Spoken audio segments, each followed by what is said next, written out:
ಹರಿಕಥಾಮೃತಸಾರ ಗುರುಗಳ ಕರುಣದಿಂದ ಪನಿತು ಪೇಳುವೆ ಪರಮ ಭಗವದ್ಭಕ್ತರಿದನಾದರದಿ ಕೇಳುವುದು. ಕಡು ಕರುಣೆ ನೀನೆಂದರಿದು ಹೇರುಡಲ ನಮಿಸುವೆ ನಿನ್ನಡಿಗೆ ಬೆಂಬಿಡದೆ ಪಾಲಿಸು ಪರಮ ಕರುಣಾ ಸಿಂಧು ಎಂದೆಂದು. ನಡು ನಡುವೆ ಬರುತ್ತಿಪ್ಪ ವಿಘ್ನವ ತಡೆದು ಭಗವನ್ ನಾಮ ಕೀರ್ತನೆ ನುಡಿದು ನುಡಿಸೆನ್ನಿಂದ ಪ್ರತಿ ದಿವಸದಲ್ಲಿ ಮರೆಯದಲೆ. 12ನೇ ಸಂಧಿ ನಾಡಿ ಪ್ರಕರಣ. ಅದರಲ್ಲಿ ಮೊದಲನೇ ಪದ್ಯ. ವಾಸುದೇವನು ಪ್ರಾಣಮುಖ ತತ್ವೇಶ್ವರಿಂದಲಿ ಸೇವೆ ಕೈಕೊಳುತ್ತೀ ಶರೀರದೊಳೆಪ್ಪ 36 ಸಹಸ್ರ. ಈ ಸುನಾಡಿಗಳೊಳಗೆ ಶ್ರೀಭೂ ಸಮೇತ ವಿಹಾರ ಗೈವ ಪರೇಶನ ಮಲಸು ಮೂರ್ತಿಗಳ ಚಿಂತಿಸುತ್ತ ಹಿಕ್ಕುತ್ತಿರು. ಹಿಂದಿನ ಸಂಧಿಯಲ್ಲಿ ಪ್ರಕೃತಿಯ ಗುಣ, ಅದರ ಪ್ರವರ್ತನೆ, ಶ್ರೀಹರಿಯೇ ಅಷ್ಟಪ್ರಕೃತಿಯಲ್ಲಿದ್ದು ಅವನ ಅಧೀನದಲ್ಲಿಯೇ ಇಟ್ಟುಕೊಂಡು ಅವುಗಳಲ್ಲಿ ತನ್ನಾಮಕ ತನ್ನಿಯಾಮಕ ಪ್ರೇರಕನಾಗಿದ್ದುಕೊಂಡು ಕಾರ್ಯ ಮಾಡಿ ಬಿಂಬನಾಗಿ ಈ ಜೀವರಿಂದ ಮಾಡಿಸ್ತಾನೆ ಅಂತ ಹೇಳಿದರು. ಈ ಸಂಧಿಯಲ್ಲಿ ಸ್ಥೂಲ ಶರೀರದಲ್ಲಿ ಇರುವಂತಹ ತೇಜೋಮಯವಾದ ನಾಡಿಗಳಲ್ಲಿ ಪರಮಾತ್ಮ ಲಕ್ಷ್ಮೀ ಸಮೇತನಾಗಿದ್ದುಕೊಂಡು ವಾಯುದೇವರ ಮೂಲಕ ರಸವಿಭಾಗವನ್ನು ಮಾಡಿ ದೇಹಕ್ಕೆ ಪುಷ್ಟಿಯನ್ನು ತಂದುಕೊಡ್ತಾನೆ ಅಂತ ಹೇಳ್ತಾ ಇದ್ದಾರೆ. ನಾಡಿ ಅಂತಂದರೆ ಇಲ್ಲಿ ಹೇಳ್ತಾ ಇದ್ದಾರೆ,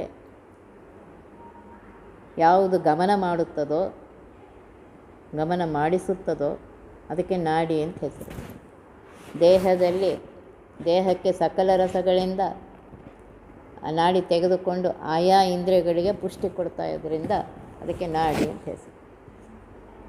ಇಂತಹ ನಾಡಿಗತ ಕಮಲಗಳಲ್ಲಿರುವಂತಹ ಭಗವಂತನ ಧ್ಯಾನ ಮಾಡುವುದೇ ಮುಖ್ಯ ಹೇಳ್ತಾ ಇದ್ದಾರೆ. ಮೂಗಿನಲ್ಲಿ ಇಡ ಪಿಂಗಳ, ಕಣ್ಣಿನಲ್ಲಿ ಪುಂಸ ಅಲಂಬುಸ, ಕಿವಿಯಲ್ಲಿ ಗಾಂಧಾರಿ ಹಸ್ತಿನಿ, ಜಿಹ್ವೆಯಲ್ಲಿ ನಾಲಿಗೆಯಲ್ಲಿ ಶಾರದ, ಎರಡು ಇದರಲ್ಲಿ ಗುದ ಮತ್ತು ಉಪಸ್ಥದಲ್ಲಿ ಕುಹ ಮತ್ತು ಶಂಕಿನಿ. ಈ ಸಮಸ್ತ ನಾಡಿಗಳಲ್ಲಿ ಶಿವನ ಪುತ್ರರು, ದಾಸಪ್ರಾಣರು, ಅವರಂತರ್ಗತನಾಗಿ ಮುಖ್ಯ ಪ್ರಾಣಾಂತರ್ಗತ ಆಗಿ ಇದ್ದು ಪರಮಾತ್ಮ ಕೆಲಸಗಳನ್ನು ಮಾಡಿಸ್ತಾ ಇದ್ದಾರೆ. ಪ್ರಾಣ ಹೃದಯದಲ್ಲಿದೆ, ಅದು ಶ್ವಾಸಕ್ಕೆ ಕಾರಣ. ಪ್ರಾಣ ಅಪಾನ ವ್ಯಾನ ಉದಾನ ಸಮಾನತೆ ಏನು ಹೇಳ್ತೀವಿ ಅದ್ರ ಬಗ್ಗೆ ಹೇಳ್ತಾ ಇದ್ದಾರೆ. ಅಪಾನ ಕೆಳಗೆ ಇದೆ, ಮಲಮೂತ್ರ ವಿಸರ್ಜನೆ ಮಾಡ್ತದೆ ಕೆಲಸ. ವ್ಯಾನ ಕಂಠದಲ್ಲಿದೆ, ಇದು ನೀರಡಿಕೆಯನ್ನು ಉಂಟು ಮಾಡುತ್ತೆ. ಉದಾನ ತಾಲುಸ್ಥಾನ ಅಂದರೆ ಕಿರುನಾಲಿಗೆಯಲ್ಲಿದೆ, ಅಲ್ಲಿ ನಾಲಿಗೆ ಕೆಳಗೆ ಇನ್ನೊಂದು ಒಳಗೆ, ಅಲ್ಲಿ ಆಹಾರವನ್ನು ಭುಂಜಿಸಿಸ್ತಾನೆ, ಆಹಾರ ತಿನ್ನಿಸ್ತಾನೆ ಮತ್ತು ಆಕಳಿಕೆಯನ್ನು ತರಿಸ್ತಾನೆ. ಸಮಾನ ನಾಭಿಯಲ್ಲಿದೆ, ಇದು ಹಸಿವೆಯನ್ನು ಉಂಟು ಮಾಡ್ತಾನೆ. ನಾಗ, ಕೂರ್ಮ, ಕೃಕಲ, ದೇವದತ್ತ, ಧನಂಜಯ ಅಂತ ಹೇಳಿದ್ದೇವೆ. ಅವು 5 ಪ್ರಾಣಗಳು. ನಾಗ ಸಮಸ್ತ ಸೂಕ್ಷ್ಮ ನಾಡಿಯಲ್ಲಿದ್ದು ಆಹಾರವನ್ನು ತಂದುಕೊಡ್ತಾನೆ. ಕೂರ್ಮ ಕಣ್ಣಿನ ರೆಪ್ಪೆಯನ್ನು ಹಾಕಿಸ್ತಾನೆ. ಕೃಕಲ ನಾಸಿಕದಲ್ಲಿದ್ದು ವಾಸನೆಯನ್ನು ತೆಗೆದುಕೊಳ್ತಾನೆ. ಧನಂಜಯ ಕಿವಿಯಲ್ಲಿದ್ದುಕೊಂಡು ಶುಭಾಶುಭಗಳನ್ನು ಕೇಳಿಸ್ತಾನೆ. ದೇವದತ್ತ ಜಿಹ್ವೆಯಲ್ಲಿ ನಾಲಿಗೆಯಲ್ಲಿದ್ದುಕೊಂಡು ಮಾತುಗಳನ್ನು ಆಡಿಸ್ತಾನೆ. ಹೀಗೆ ದೇಹದ ಬಲಭಾಗದ ನಾಡಿಗಳು ಮಹತ್ತತ್ವಾತ್ಮಕಾದುದು, ಎಡಭಾಗದ ನಾಡಿಗಳು ಅಹಂಕಾರ ತತ್ವಾತ್ಮಗಳು. ಬಲಭಾಗದಲ್ಲಿ ಬ್ರಹ್ಮ, ವಾಯು, ಸರಸ್ವತಿ, ಭಾರತೀಯರಿದ್ದಾರೆ, ಅಲ್ಲಿ ಮಾಡಿಸ್ತಾ ಇದ್ದಾರೆ. ಎಡಭಾಗದಲ್ಲಿ ಗರುಡ, ಶೇಷ, ರುದ್ರರು, ಷಣ್ಮಹಿಷಿಯರು ಮತ್ತು ಸೌಪರ್ಣಿ, ವಾರುಣಿ, ಉಮಾದೇವಿ ಇದ್ದಾರೆ. ಈ ನಾಡಿಗಳು ಹೇಗಿವೆ ಅಂದರೆ ಕತ್ತರಿ ಥರ ಇವೆ. ಎಡಭಾಗದಿಂದ ಬಲಕ್ಕೆ ಹೊರಡಿ ಕಿವಿಯವರೆಗೆ ಬರುತ್ತೆ. ಪಿಂಗಳ ಬಲಭಾಗದಿಂದ ಎಡಕ್ಕೆ ಹೋಗಿ ಎಡಕಿವಿಯವರೆಗಿದೆ. ಕತ್ತರಿಯೋಪಾದಲ್ಲಿ ಇವೆ. ಇಂದ್ರಿಯಗಳಿಗೆ ಸಂಬಂಧವಾಗಿ ತೇಜೋರೂಪದಿಂದ ಇವೆ. ಸುಷುಮ್ನಾ ನಾಡಿಯಲ್ಲಿ ದೈತ್ಯರ ಪ್ರವೇಶ ಎಂದೂ ಯಾವತ್ತೂ ಇಲ್ಲ. ಆಗದಂತೆ ಉದಾನ ನಾಮಕ ವಾಯುದೇವರು ಅಲ್ಲಿ ಕಾಯ್ದುಕೊಂಡಿದ್ದಾರೆ. ಭೋಜನ ರಸವಿಭಾಗ ಸಂಧಿಯಲ್ಲಿ ಆರಂಭದಲ್ಲೇ ಹೇಳಿದ್ದಾರೆ, 72,000 ನಾಡಿಗಳಲ್ಲಿದ್ದುಕೊಂಡು ಪರಮಾತ್ಮ ಅರ್ಧನಾರಿ ನರೇಶ್ವರ ರೂಪದಿಂದ ಕೆಲಸ ಮಾಡ್ತಾನೆ. ಬಲಭಾಗದ 36,000 ನಾಡಿಗಳಿಗೆ ಹಗಲಿನ ಅಭಿಮಾನಿ ದೇವತೆಗಳು ಅಲ್ಲಿದ್ದಾರೆ. ಎಡಭಾಗದ ಈ 36,000 ಇದಕ್ಕೆ ರಾತ್ರಿ ಅಭಿಮಾನಿ ದೇವತೆಗಳು ಅಂದರೆ ಆಜಾನಜರ ಪತ್ನಿಯರಲ್ಲಿದ್ದಾರೆ. ಆಜಾನಜ ದೇವತೆಗಳು ಪುರುಷ ದೇವತೆಗಳು ಬಲಭಾಗದಲ್ಲಿ, ಅವರ ಪತ್ನಿಯರು ಎಡಭಾಗದಲ್ಲಿದ್ದಾರೆ. ವಾಯುದೇವರು ಬಲಭಾಗದಲ್ಲಿ, ಭಾರತೀ ದೇವಿ ಎಡಭಾಗದಲ್ಲಿ. ಹಿಂದೆ ಹೇಳಿದ್ದಾರೆ, ಇಡಾನಾಡಿ ಮಂದಾಕಿನಿ ನದಿ, ಪಿಂಗಳ ಯಮುನಾ, ಗಾಂಧಾರಿ ಕಾವೇರಿ, ಅಲಂಬುಸ ತಾಮ್ರಪರ್ಣಿ, ಹಸ್ತಿನಿ ಸಿಂಧು ನದಿ, ಮಧ್ಯನಾಡಿ ಗೋಮತಿ. ಹೀಗೆ ಪರಮಾತ್ಮ ಸರಸ್ವತಿ ನಾಡಿ ಗಂಡಿಕೆ, ನಂದ ಕೃಷ್ಣವೇಣಿ, ಶಂಖಿನಿ ನಾಡಿ ತಪತಿ, ಕುಹ ಸೋಮನಂದನೆ, ವರುಣ ಗೋದಾವರಿ, ಪೂರ್ಣ ಪಯಸ್ವಿನಿ. ವಿಜಯದಾಸರು ಇದನ್ನು ಸುಳಾದಿಯನ್ನೇ ಮಾಡಿ ಇದೆಲ್ಲ ಬರೆದು ಕೊನೆಗೆ ಹೇಳ್ತಾರೆ, ನಾಡಿ ಪ್ರಕರಣವನ್ನು ಕೊಂಡಾಡಲು ಗೂಡಿನೊಳಗಿದ್ದಂಥ ವಿಜಯ ವಿಠ್ಠಲ ಒಲಿವ. ಗೂಡು ಅಂದರೆ ಹೃದಯ ಮಂದಿರ. ಈ ನಾಡಿಗಳನ್ನು ಸರಿದು ತಿಳ್ಕೊಂಡು ಅದರ ಅಂತರ್ಗತನಾಗಿ ಭಾರತೀ ರಮಣ ಮುಖ್ಯ ಪ್ರಾಣ ಅಂತರ್ಗತನಾಗಿ ಪರಮಾತ್ಮ ಇಷ್ಟೆಲ್ಲ ಕೆಲಸ ಮಾಡ್ತಾ ಇದ್ದಾನೆ, ಎಷ್ಟು ಉಪಕಾರ ಮಾಡ್ತಾ ಇದ್ದಾನೆ ನೋಡ್ರಿ. ನೆನೆಸಿದರೆ ಇಷ್ಟೆಲ್ಲ ನದಿಗಳಲ್ಲಿ ಮಾಡಿದ ಪುಣ್ಯ ಬರ್ತಾ ಇದೆ. ಪರಮಾತ್ಮ ಈ ರೀತಿಯಾಗಿ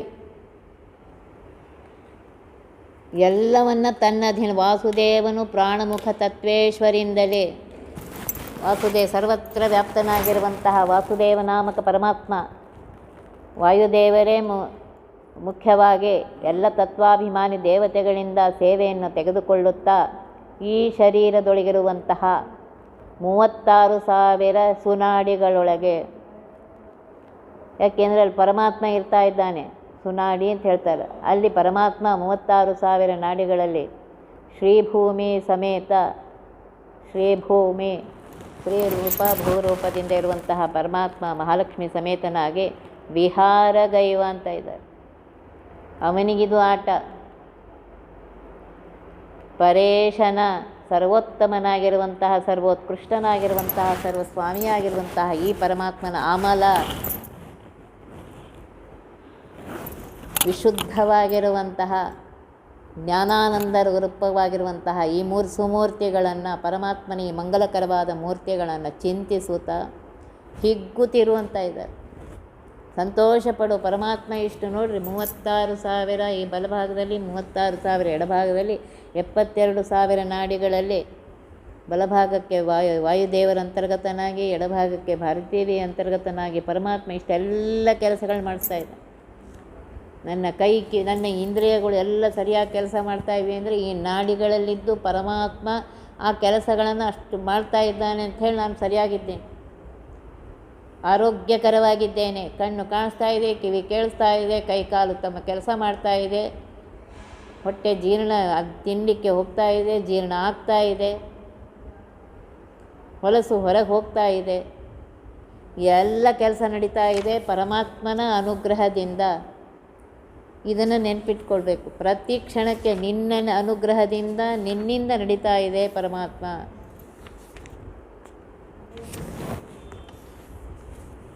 ಚರಣಗಳೊಳಿಹ ನಾಡಿಗಳು 12,000 ಮಧ್ಯ ದೇಹದೊಳಿರುತಿಯು 14 ಬಾಹುಗಳೊಳಗೆ ಈರೆರಡು.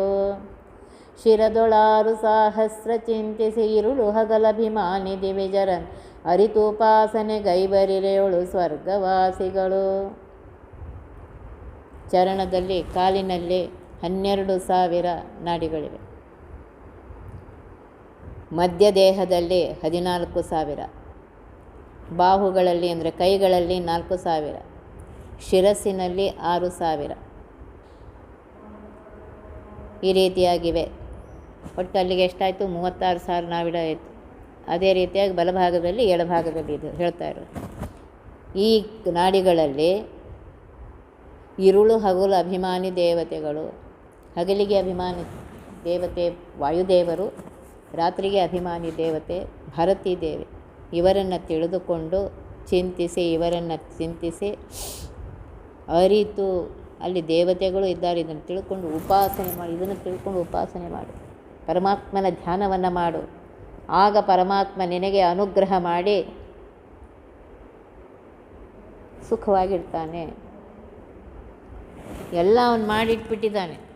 ನಾವೇನು ಮಾಡಬೇಕಾಗಿದ್ದಿಲ್ಲ. ನಾವಿಷ್ಟೇ ಈ ಚಿಂತನೆಯನ್ನು ಮಾಡಬೇಕಷ್ಟೆ. ಪರಮಾತ್ಮ ಮೊದಲೇ ದೇಹದಲ್ಲಿ ಎಲ್ಲವನ್ನ ಮಾಡಿಟ್ಟಿದ್ದ.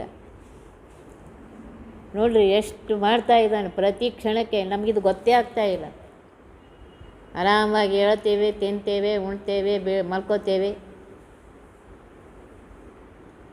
ಆದರೆ ಒಂದು ನಿಮಿಷವೂ ಪುರಸತ್ತಿಲ್ಲದೆ, ಒಂದು ನಿಮಿಷವೂ ಇದು ಮಾಡದೆ ಪರಮಾತ್ಮ ಇಷ್ಟೆಲ್ಲ ಕೆಲಸವನ್ನು ಆ ದೇವತೆಗಳ ಅಂತರ್ಗತನಾಗಿದ್ದುಕೊಂಡು ಮಾಡ್ತಾ ಇದ್ದಾನೆ. ನನ್ನೊಬ್ಬಳಲ್ಲಿ ಅಲ್ಲ, ಅನಂತ ಜೀವರಾಶಿಗಳಲ್ಲಿ ಈ ರೀತಿ ಮಾಡ್ತಾ ಇದ್ದಾನೆ. ಹೇಳಿದನ ನಮ್ಮ ಕಲ್ಪನೆಗೆ ಮೀರಿದ್ದು. ಪರಮಾತ್ಮನ ಉಪಕಾರ ನಾವು ತೀರಿಸಲಿಕ್ಕೆ ಸಾಧ್ಯ ಇಲ್ಲ. ಬರೀ ನಿನ್ನ ಮಹಿಮೆಗೆ ನಮೋ ಇಷ್ಟೇ ಹೇಳ್ಬೋದು ನಾವು. ಅದಕ್ಕಿಂತ ಹೆಚ್ಚು ಏನೂ ಮಾಡಲಿಕ್ಕಾಗೋದಿಲ್ಲ ನಮಗೆ. ಇಷ್ಟೆಲ್ಲ ಮಾಡ್ತಾ ಇದ್ದಾನೆ ಪರಮಾತ್ಮ. ನಮ್ಮಿಂದ ಅವನಿಗೇನೂ ಬೇಕಾಗಿಲ್ಲ. ಅವನಿಗೆ ಒಂದೇ ಸ್ಮರಣೆ ಇರಲಿ. ಹಗಲು ഇരുಳು ಪರಮಾತ್ಮ ನೀನು ನನಗಿಷ್ಟು ಉಪಕಾರ ಮಾಡ್ತಾ ಇದ್ದಿ. ಪರಮಾತ್ಮ ನೀನು ಮಾಡಿದ ಉಪಕಾರ ನಾನು ಎಂದಿಗೂ ಮರೆಯೋದಿಲ್ಲ ಪರಮಾತ್ಮ. ಇಷ್ಟೇ ಅವನ ಸ್ಮರಣೆ ಇರಬೇಕಷ್ಟೆ. ಪ್ರತಿ ಕ್ಷಣಕ್ಕೆ ಅವನ ಸ್ಮರಣೆ ಇರಬೇಕು. ಇಷ್ಟೆಲ್ಲ ಮಾಡ್ತಾ ಇದ್ದಿ ಪರಮಾತ್ಮ ಉಪಕಾರ, ಇದು ನಿನ್ನಿಂದ, ನನ್ನಿಂದ ಸಾಧ್ಯನೇ ಇಲ್ಲ ಏನು. ಇಷ್ಟೇ ಪರಮಾತ್ಮ ಬಯಸ್ತಾ ಇರೋದು. ಬೃಹತಿ ನಾಮಕ ವಾಸುದೇವನು ವಹಿಸಿ ಸ್ತ್ರೀ ರೂಪಗಳ ದೋಷ ವಿರಹಿತ 72,000 ನಾಡಿಗೊಳಗಿದ್ದು ದ್ರುಹಿಣ ಮೊದಲಾದ ಮರಗಣ ಸನ್ಮಹಿತ ಸರ್ವ ಪ್ರಾಣಿಗಳ ಮಹಿಮ ಸಂತೈಸುವನು ಸಂತತ ಪರಮ ಕರುಣಾಳು. ಪರಮ ಕರುಣಾಳು, ಕರುಣಾ ಸಮುದ್ರ ಅಂತ ಅದಕ್ಕೆ ಹೇಳೋದು. ಪರಮಾತ್ಮ ಒಬ್ಬನೇ ಕರುಣಾ ಸಮುದ್ರ, ಮತ್ತಾರೂ ಇಲ್ಲ. ಅವನೊಬ್ಬನೇ. ಅವನು ಶರಣಕ್ಕೆ ಹೋದರೆ ಹಿಂದಿನದೆಲ್ಲ ಮರೆತು ಈಗ ನನ್ನ ಹತ್ರ ಬಂದಿದೆಯಲ್ಲ ನಾನು ನಿನ್ನ ರಕ್ಷಣೆ ಮಾಡ್ತೀನಂತ. ಅದೇ ಬೇರೆ ಯಾರಾಗಿದ್ರೆ ಅವತ್ತು ಹಂಗೆ ಮಾಡಿದ್ದು, ಇವತ್ತು ಹಿಂಗೆ ಮಾಡಿದ್ದು 20 ಲಿಸ್ಟ್ಗಳು ಕೊಡ್ತಾರೆ. ಈಗ ನನ್ನ ಹತ್ರ ಬಂದಿಯಾ ಅಂತ. ಆದರೆ ಪರಮಾತ್ಮ ಎಂದೂ ಹಾಗೆ ಅನ್ನೋದಿಲ್ಲ. ಈಗಾದರೂ ನನ್ನ ಹತ್ರ ಬಂದಿದೆಯಲ್ಲ, ಬಾ ನಾನು ನಿನ್ನ ರಕ್ಷಣೆ ಮಾಡ್ತೇನೆ. ಅಂತಹ ಕರುಣಾ ಸಮುದ್ರನ ಬಿಟ್ಟು ಬೇರೆ ಕಡೆ ಹೋಗೋದು ಬೇಡ. ಅವನು ನಮಗೆ ನಾವು ಹೇಳದೇ ಇದ್ರೂ ಉಪಕಾರ ಮಾಡೇ ಮಾಡಿದ್ದಾನೆ. ಮನುಷ್ಯ ಜನ್ಮವನ್ನು ಕೊಟ್ಟಿದ್ದಾನೆ, ಇದೆಲ್ಲ ಮಾಡಿದ್ದಾನೆ ಉಪಕಾರ. ಇಷ್ಟೇ ಅವನ ಸ್ಮರಣೆಯನ್ನು ಮಾಡು ಅಂತ ಹೇಳ್ತಾ ಇರೋದು. ಬೃಹತಿ ನಾಮಕ ವಾಸುದೇವನು, ಬೃಹತಿ ಅಂತ ಹೆಸರು. ಬೃಹತ್ವಾತ್ ಪೂರ್ಣತ್ವಾತ್ ಅವನಿಗೆ ಬೃಹತಿ. ನೋಡ್ರಿ, ಇಡೀ ಬ್ರಹ್ಮಾಂಡವನ್ನು ವ್ಯಾಪಿಸಿದ್ದಾನೆ, ಪರಿಪೂರ್ಣನಾಗಿದ್ದಾನೆ, ಜ್ಞಾನಾನಂದ ಸ್ವರೂಪನಾಗಿದ್ದಾನೆ. ಆದ್ದರಿಂದ ಅವನಿಗೆ ಬೃಹತಿ ಅಂತ ಕರೀತಾ ಇದ್ದಾರೆ. ವಾಸುದೇವ, ಮಾಯಾಪತಿಯಾಗಿರುವಂತಹ ವಾಸುದೇವ, ಮುಕ್ತಿ ಕೊಡುವವನು. ಅಂತಹ ಪರಮಾತ್ಮ ಸ್ತ್ರೀ ರೂಪಗಳ ದೋಷವಿರಹಿತ. ನೋಡ್ರಿ, ಪುರುಷ ರೂಪದಿಂದ ಬಲಭಾಗದ 36,000 ನಾಡಿಗಳಲ್ಲಿ, ಸ್ತ್ರೀ ರೂಪದಿಂದ ಎಡಭಾಗದ 36,000 ನಾಡಿಗಳಲ್ಲಿ ಇದ್ದು ದೋಷವಿರಹಿತ, ದೋಷರಹಿತನಾಗಿರುವಂತಹ, ಕಿಂಚಿತ್ತೂ ದೋಷ ಇಲ್ಲದೇ ಇರುವಂತಹ, ಸರ್ವೋತ್ತಮನಾಗಿರುವಂತಹ, ಸರ್ವೋತ್ಕೃಷ್ಟನಾಗಿರುವಂತಹ ಪರಮಾತ್ಮ 72,000 ನಾಡಿಗಳಲ್ಲಿದ್ದು ದ್ರುಹಿಣ ಮೊದಲಾದ ಅಮರಗಣ ಸನ್ಮಹಿತ. ದ್ರುಹಿಣ ಅಂತಂದರೆ ಬ್ರಹ್ಮದೇವರು. ಬ್ರಹ್ಮದೇವರೇ ಮೊದಲಾಗಿರುವಂತಹ ಎಲ್ಲ ಅಮರಗಣ, ಎಲ್ಲ ದೇವತೆಗಳಿಂದಲೂ ಸ್ತುತ್ಯನಾಗಿ, ಪೂಜಿತನಾಗಿ, ಸರ್ವ ಪ್ರಾಣಿಗಳ, ನಾನೊಬ್ಬನೇ ಅಲ್ಲ, ಎಲ್ಲ ಪ್ರಾಣಿಗಳನ್ನು ಮಹಾಮಹಿಮ ಸಂತೈಸುವನು. ನೋಡ್ರಿ ಅವನ ಉಪಕಾರ ಎಷ್ಟಿದೆ. ಇಷ್ಟು ಪ್ರತಿ ಕ್ಷಣಕ್ಕೆ ಉಪಕಾರ ಮಾಡ್ತಾ ಇದ್ದಾನೆ. ಅವನು ನಮ್ಮಿಂದ ಏನೂ ಬಯಸ್ತಾ ಇಲ್ಲ. ನಿನ್ನಿಂದ ಆ ರೂಪಗಳನ್ನು ನೆನೆಸ್ರಿ.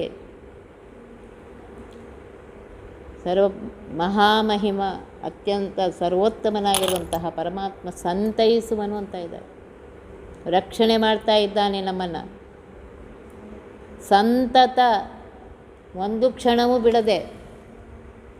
ಪ್ರತಿ ಕ್ಷಣಕ್ಕೂ ಮಾಡಬೇಕು ಅವನು. ಆಯ್ತು ಇವತ್ತು ನಂಗೆ ಈಗ ಸಾಕಾಯ್ತಪ್ಪ, ನಂಗೆ ಬೇಜಾರಾಯಿತು, ನೀ ಏನಾರು ಮಾಡ್ಕೊ ಹೋಗು ಅಂತಂದರೆ ನಡೆಯೋದಿಲ್ಲ. ನಮ್ಮ ಬಿದ್ದೇ ಹೋಗುತ್ತೆ ಶರೀರ. ಪ್ರತಿ ಕ್ಷಣಕ್ಕಿದ್ದು ನನ್ನೊಬ್ಬನೆಲ್ಲ ಅನಂತ ಜೀವರಾಶಿಗಳಲ್ಲಿ ಪರಮಾತ್ಮ ಹೀಗೆ ಮಾಡ್ತಾಯಿದ್ದಾನೆ. ಯಾಕೆ ಮಾಡ್ತಾಯಿದ್ದಾನೆ? ಪರಮ ಕರುಣಾಳು ಆದ್ದರಿಂದ, ಕರುಣಾ ಸಮುದ್ರನಾದ್ದರಿಂದ, ಸ್ವರಮಣನಾದ್ದರಿಂದ, ದೋಷರಹಿತನಾದ ವಿಜ್ಞಾನಮಯನಾದ್ದರಿಂದ, ಸ್ತ್ರೀರೂಪ ಧರಿಸಿದರೂ ದೋಷರಹಿತನೇ. ಸ್ತ್ರೀರೂಪ ಧಾರಣ ಮಾಡಿದಾಗೂ ದೋಷರಹಿತನಾಗಿರುವಂತಹ, ವಿಜ್ಞಾನಮಯನಾಗಿರುವಂತಹ, ಸ್ವರಮಣನಾಗಿರುವಂತಹ ವಾಸುದೇವ ನಾಮಕ ಪರಮಾತ್ಮ ಆ ಎರಡೂ ನಾಡಿಗಳಲ್ಲಿ 36,000 ಎಡ ಭಾಗದಲ್ಲಿ, 36,000 ಬಲಭಾಗದಲ್ಲಿ ಇದ್ದುಕೊಂಡು ನಮ್ಮನ್ನು ರಕ್ಷಣೆ ಮಾಡ್ತಾಯಿದ್ದಾನೆ. ನಾಡಿ ಕಲ್ಪಲತೆಯಲ್ಲಿ ಹೇಳ್ತಾರೆ 72,000 ನಾಡಿಗಳಲ್ಲಿರುವಂತಹ ದೇವತೆಗಳನ್ನು ತಿಳಿದವನೇ ಉತ್ತಮ ವೈದ್ಯ ಅಂತ ಇದ್ದಾರೆ. ವೈದ್ಯರ ಹತ್ರ, ಆಯುರ್ವೇದಿಕ್ ವೈದ್ಯರ ಹತ್ರ ಹೋದರೆ ನಾಡಿ ನೋಡ್ಕೊಂಡು ಆ ಪ್ರಕಾರ ಔಷಧವನ್ನು ಕೊಡ್ತಾರೆ. ನೀ ನಾಡಿಗಳನ್ನು ಸರಿಯಾಗಿ ತಿಳಿದುಕೊಂಡು ಆ ರೀತಿಯಾಗಿ ಉಪಾಸನೆ ಮಾಡ್ತಾಯಿದ್ರೆ ನಿಂಗೆ ಯಾವ ರೋಗವೂ ಬರೋದಿಲ್ಲ. ಪರಮಾತ್ಮನ ಸ್ಮರಣೆ ಮಾಡ್ತಾ ಇರು. ಸರ್ವರೋಗ ಪರಿಹಾರಕನಾಗಿರುವಂತಹ ಪರಮಾತ್ಮ ಯಾವ ರೋಗವನ್ನು ಕೊಡೋದಿಲ್ಲ. ಹೀಗೆ ಮಾಡೋರು ಯಾವ ಡಾಕ್ಟ್ರ್ ಹತ್ರ ಹೋಗಬೇಕಾಗಿಲ್ಲ. ಸರಿಯಾಗಿ ತಿಳಿದುಕೊಂಡು ಆ ರೀತಿ ಉಪಾಸನೆ ಮಾಡಿದರು ಪರಮಾತ್ಮರ ಎಲ್ಲ ರೀತಿಯಿಂದಲೂ ಚೆನ್ನಾಗಿ ಇಡ್ತಾನೆ. ನಾವೇನು ಮಾಡ್ತೀವಿ ಅಂದರೆ ಇದನ್ನು ತಿಳಿದುಕೊಳ್ಳದೆ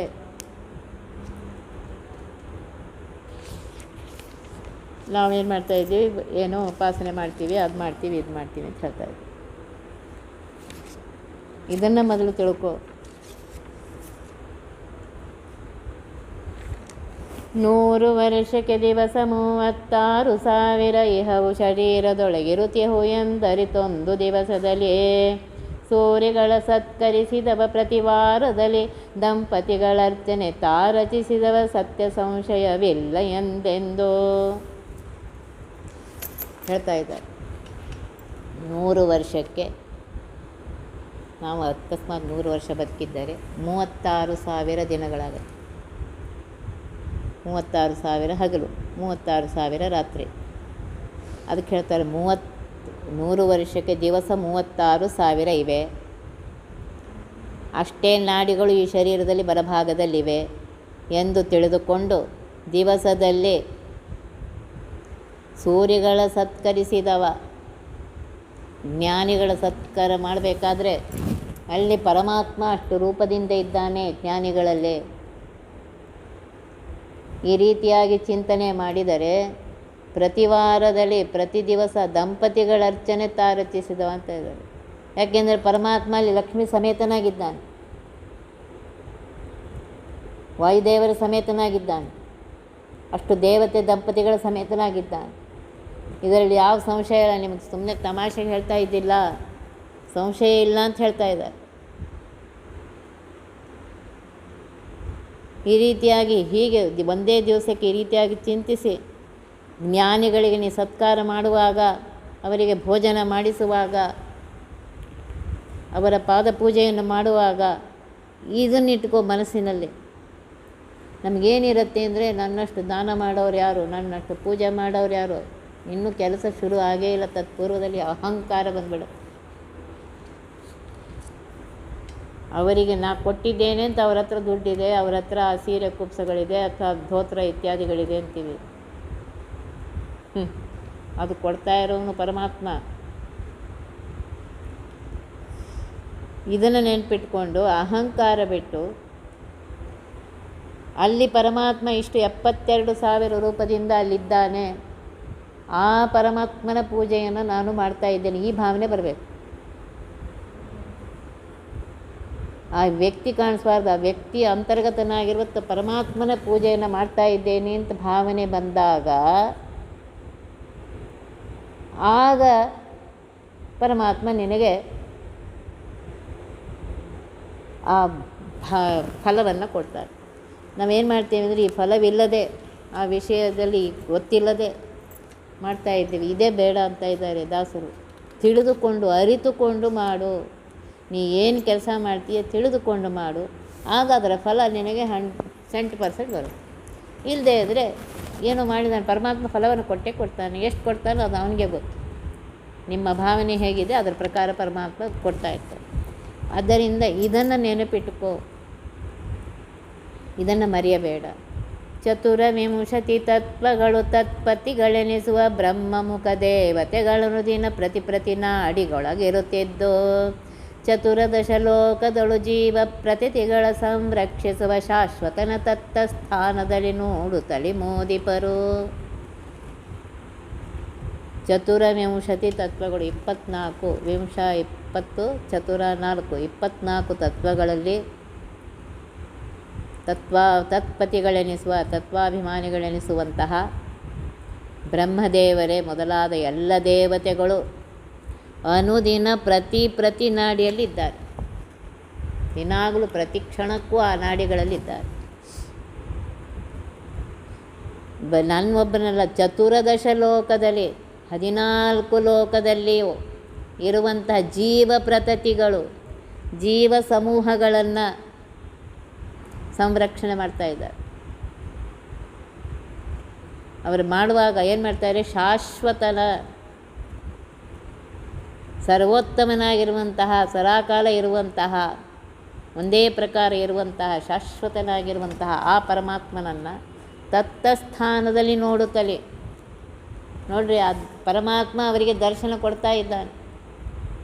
ನೋಡಿ ಸಂತೋಷ ಪಡ್ತಾ ಇದ್ದಾರಂತೆ. ಪರಮಾತ್ಮ ನಿನ್ನ ಅನುಗ್ರಹದಿಂದ ಈ ಕೆಲಸ ಮಾಡ್ತಾಯಿದ್ದೇವೆ, ನಿನ್ನ ಅನುಗ್ರಹದಿಂದ ಮಾಡ್ತಾಯಿದ್ದೇವೆ. ಒಬ್ಬರಲ್ಲ, ಅನಂತ ಜೀವರಾಶಿಗಳಲ್ಲಿ ಮಾಡ್ತಾ ಇದ್ದಾರೆ. ಪರಮಾತ್ಮ ಅವರಿಗೆ ದರ್ಶನ ಕೊಟ್ಟು, ಅವರಿಗೆ ಆನಂದ ಕೊಟ್ಟು ಅವರಿಂದ ಕೆಲಸ ಮಾಡ್ತಾಯಿದ್ದಾರೆ. ನೋಡ್ರಿ, ಅವ್ರಿಗೆ ನಾವು ಮಾಡ್ತಾ ಇದ್ದೀವಿ, ನಮ್ಮಿಂದ ನಡೀತಾ ಅಂತ ಅಹಂಕಾರ ಪಡ್ತಾ ಇಲ್ಲ. ಪರಮಾತ್ಮ ನೀನು ಮಾಡಿಸ್ತಾ ಇದ್ದೀಯಪ್ಪ, ನೀ ನಮಗೆ ಆ ಸೇವೆಗೆ ಅವಕಾಶ ಕೊಟ್ಟಿದ್ದಿ ಪರಮಾತ್ಮ, ನಿನ್ನ ಅನುಗ್ರಹದಿಂದ ನಾವು ಮಾಡ್ತಾ ಇದ್ದೇವೆ ಅಂತ ಹೇಳಿ ಮಾಡ್ತಾ ಇದ್ದಾರೆ. ಶಾಶ್ವತ ವಿಷ್ಣು ಸಹಸ್ರನಾಮದಲ್ಲಿದೆ, ತ್ರಿಕಾಲಗಳಲ್ಲಿ ಒಂದೇ ರೀತಿಯಾಗಿದ್ದಾನೆ. ಕಾಲ ನಿಮಿತ್ತಕ ಪರಿಣಾಮ ಯಾವುದೂ ಆಗೋದಿಲ್ಲ. ನಾವು ನೋಡ್ರಿ, ಹುಟ್ಟಿದಾಗಿದ್ದಾಗೆ 5 ವರ್ಷಕ್ಕಿಲ್ಲ 5 ವರ್ಷಕ್ಕಿದ್ದಂಗೆ, 10 ವರ್ಷಕ್ಕಿಲ್ಲ 10 ವರ್ಷಕ್ಕಿದ್ದಂಗೆ, 20 ವರ್ಷಕ್ಕಿಲ್ಲ 20 ವರ್ಷಕ್ಕಿದ್ದಂಗೆ, 50ಕ್ಕಿಲ್ಲ 50ಕ್ಕಿದ್ದಂಗೆ 70. ನಮ್ಮಲ್ಲಿ ವಿಕಾರ ಆಗ್ತಾ ಇದೆ ದೇಹದಲ್ಲಿ. ಪರಮಾತ್ಮನಿಗೆ ಅನಂತ ಕಾಲದಿಂದ ಇದ್ದಾನೆ, ಅನಂತ ಕಾಲದವರೆಗೂ ಇರ್ತಾನೆ, ಅವನಿಗೆ ಯಾವ ವಿಕಾರವೂ ಇಲ್ಲ. ಅದಕ್ಕೆ ಹೇಳಿದ್ರು ಶಾಶ್ವತನ, ತ್ರಿಕಾಲದಲ್ಲಿ ಒಂದೇ ರೀತಿಯಾಗಿರುವಂತಹ, ಕಾಲನಿಮಿತ್ತಕವಾಗಿ ಯಾವ ದೋಷವೂ ಇಲ್ಲದಂತಹ, ವಿಕಾರವೂ ಇಲ್ಲದಂತಹ ಅಂತಹ ಪರಮಾತ್ಮನ ಅನಂತ ಜೀವರಾಶಿಗಳಲ್ಲಿ 14 ಲೋಕದಲ್ಲಿರುವಂತಹ ಅನಂತ ಜೀವರಾಶಿಗಳಲ್ಲಿ ಬ್ರಹ್ಮದೇವರೇ ಮೊದಲಾದ ದೇವತೆಗಳ ಅಂತರ್ಗತನಾಗಿ ಪರಮಾತ್ಮ ಇದ್ದು ನಮ್ಮನ್ನು ರಕ್ಷಣೆ ಮಾಡ್ತಾ ಇದ್ದಾನೆ. ಅಂತಹ ಶಾಶ್ವತನಾಗಿರುವಂತಹ ಪರಮಾತ್ಮನ ನೋಡಿ, ನಿನ್ನಿಂದ ನಡೀತಾ ಇದೆ, ಮಾತಾಡ್ತಾ ಇದ್ದೇನೆ ಪರಮಾತ್ಮ ನಿನ್ನಿಂದ, ಒಟ್ಟು ಪ್ರತಿ ಕ್ಷಣಕ್ಕೂ ನಿನ್ನಿಂದಲೇ. ಕ್ಷಣದ ಅರ್ಧ ಭಾಗಕ್ಕೇನು, ಇನ್ನು ಸಣ್ಣ ಭಾಗವೂ ನಿನ್ನಿಂದಲೇ, ನಿನ್ನಿಂದ ನಡೀತಾ ಇದೆ. ಎನ್ನಿಂದ ಈ ಪರಿ ಏನೂ ಇಲ್ಲ, ನಿನ್ನಿಂದ ಪರಮಾತ್ಮ, ನಿನ್ನಿಂದ. ಇಷ್ಟೇ ಸ್ಮರಣೆ ಇರಲಿ ಅಂತ ಹೇಳ್ತಾರೆ. ನಿನಗೆ ಊಟ ಮಾಡಬೇಡ, ತಿಂಡಿ ಮಾಡಬೇಡ, ಯಾವುದು ಹೇಳೇ ಇಲ್ಲ. ಏನು ಮಾಡ್ತೀಯ ಮಾಡು, ನಿಷಿದ್ಧವನ್ನು ಬಿಟ್ಟು ಯಾವುದು ಶಾಸ್ತ್ರ ಹೇಳಿದ್ದಾರೆ ಅವೆಲ್ಲ ಆಚರಣೆಗಳು ಮಾಡು. ಆ ಪರಮಾತ್ಮನ ಸ್ಮರಣೆಯನ್ನು ಇಟ್ಟುಕೋ, ಆಗ ಪರಮಾತ್ಮ ನಿನಗೆ ಅನುಗ್ರಹ ಮಾಡ್ತಾನೆ. ಇಷ್ಟೇ ಹೇಳ್ತಾ ಇದ್ದಾರೆ. ಇದನ್ನು ನೆನಪಿಟ್ಟುಕೊಂಡು ಆಯಾ ಕೆಲಸಗಳನ್ನು ಬೆಳಗಿನಿಂದ ಹಿಡಿದು ರಾತ್ರಿಯವರೆಗೂ ಆ ಕೆಲಸಗಳನ್ನು ಮಾಡು ಅಂತ ಹೇಳ್ತಾ ಇದ್ದಾರೆ. ರಾತ್ರಿ ನೀನೇನೋ ಮಲಗಿರ್ತೀವಿ, ಆದರೆ ಪರಮಾತ್ಮ ಇದ್ದು ನಮ್ಮನ್ನು ರಕ್ಷಣೆ ಮಾಡ್ತಾ ಇದ್ದಾನೆ. ಶ್ವಾಸೋಚ್ಛ್ವಾಸ ಕಾರ್ಯ ನಡೀತಾ ಇದೆ, ಎಲ್ಲ ನಡೀತಾ ಇದೆ, ಪರಮಾತ್ಮ ಮಾಡಿಸ್ತಾ ಇದ್ದಾನೆ. ಅದಕ್ಕೆ ಬೆಳಗ್ಗೆ ಎದ್ದಾಕ್ಷಣ ಪ್ರಾತಃ ಕಾಲಾದಿಕಂ ಕರ್ಮ ನಿತ್ಯ ನೈಮಿತ್ತಿಕಂ ತಥಾ ಕೇಶವಾರಾಧನಾರ್ಥಾಯ ಕರಿಷ್ಯೇಹಂ ತವಾಜ್ಞೆಯ. ಅದೇ ಹೇಳ್ತಪ್ಪ, ಬೆಳಗ್ಗೆ ಎಬ್ಸಿದಿ ಮಾರಾಯ, ಪ್ರಾತಃ ಕಾಲದಿಂದ ಹಿಡ್ಕೊಂಡು ಏನೇನು ಕರ್ಮಗಳು ಮಾಡ್ತೇನೆ, ನಿನ್ನ ಪೂಜೆ ನಿನ್ನ ಆರಾಧನೆ ಅಂತ ಹೇಳಿ ನಿನ್ನ ಆಜ್ಞೆಯಿಂದ ನೆನ್ಪಿಟ್ಕೊಳ್ರಿ. ನಾನು ಸ್ವತಂತ್ರ ಅಲ್ಲೇ ಅಲ್ಲ, ನಿನ್ನ ಆಜ್ಞೆಯಿಂದ ನಾನು ಮಾಡ್ತಾ ಇದ್ದೀನಿ. ನಿತ್ಯ ಕರ್ಮ ನೈಮಿತ್ತಿಕ ಕರ್ಮ ಅವೆಲ್ಲ ತಿಳ್ಕೊಬೇಕು. ಯಾವ ಕಾಲದಲ್ಲಿ ಯಾವ್ಯಾವ ಇದರಲ್ಲಿ ಏನೇನು ಮಾಡಬೇಕು, ನಿನ್ನ ವರ್ಣ ಆಶ್ರಮ ದೇಶ ಕಾಲಕ್ಕನುಸಾರವಾಗಿ ಅವನ್ನ ತಿಳಿದುಕೊಂಡು ಪ್ರಾಮಾಣಿಕತೆಯಿಂದ ಇನ್ನೊಬ್ಬರು ಪ್ರೀತಿಯಾಗಲಿ ಅಂತಲ್ಲ, ಇಲ್ಲಿ ಪರಮಾತ್ಮ ಪ್ರೀತನಾಗಲಿ. ಈ ದೇಹವನ್ನು ಕೊಟ್ಟವನು ಅವನೇ, ಅದನ್ನು ನಡೆಸ್ತಾ ಇರುವವನು ಅವನೇ, ಅವನ ಪ್ರೀತಿಗೋಸ್ಕರ ಮಾಡ್ತಾ ಇದ್ದೀನಿ ಅಂತ ಹೇಳಿ ಪರಮಾತ್ಮನ ಪೂಜೆ ಅಂತ ತಿಳಿದುಕೊಂಡು ಮಾಡು. ಇದನ್ನು ನೆನ್ಪಿಟ್ಕೊಳ್ಬೇಕು. ನಿನ್ನ ಆಜ್ಞೆಯಿಂದ ಕೇಶವ ಪರಮಾತ್ಮ, ನಿನ್ನ ಆಜ್ಞೆಯಿಂದ ನಿನ್ನ ಪೂಜೆ ಅಂತ ಹೇಳಿ ಈ ಕರ್ಮಗಳನ್ನು ಮಾಡ್ತಾ ಇದ್ದೀನಿ. ಪರಮಾತ್ಮ ಅದನ್ನು ಸ್ವೀಕಾರ ಮಾಡಿ ಅದರಲ್ಲಿರುವಂತಹ ತಪ್ಪುಗಳನ್ನು ಕ್ಷಮಿಸಿ. ಯಾಕೆಂದರೆ ನಾನೊಬ್ಬ ಸಾದಾ ಮನುಷ್ಯ, ನನ್ನಿಂದ ಅನೇಕ ತಪ್ಪುಗಳಾಗುತ್ತೆ. ಆ ತಪ್ಪುಗಳನ್ನು ಕ್ಷಮಿಸಿ ನನಗೆ ಅನುಗ್ರಹ ಮಾಡು ಪರಮಾತ್ಮ ಅಂತ ಅವನಿಗೆ ಪ್ರಾರ್ಥನೆ ಮಾಡಬೇಕು. ಮುಂದಿನದನ್ನು ಆಮೇಲೆ ತಗೊಂಡು ಒತ್ತಿ ವಿಘ್ನಗಳ ಕಳೆದಪ ಮೃತ್ಯುವಿಗೆ ಮರೆ ಮಾಡಿ ಕಾಲನ ದೂತರಿಗೆ ಭೀಕರವ ಪುಟ್ಟಿಸಿ ಸಕಲ ಸಿದ್ಧಿಗಳ ಒತ್ತಿಗೊಳ್ಳೆ ಶಿವನರು ಹೇಕ್ಷಣ ನೃತ್ಯ ಮಾಡುವರವರ ಮನೆಯೊಳು ನಿತ್ಯ ಮಂಗಳ ಹರಿಕಥಾಮೃತ ಸಾರ ಪಠಿಸುವರ.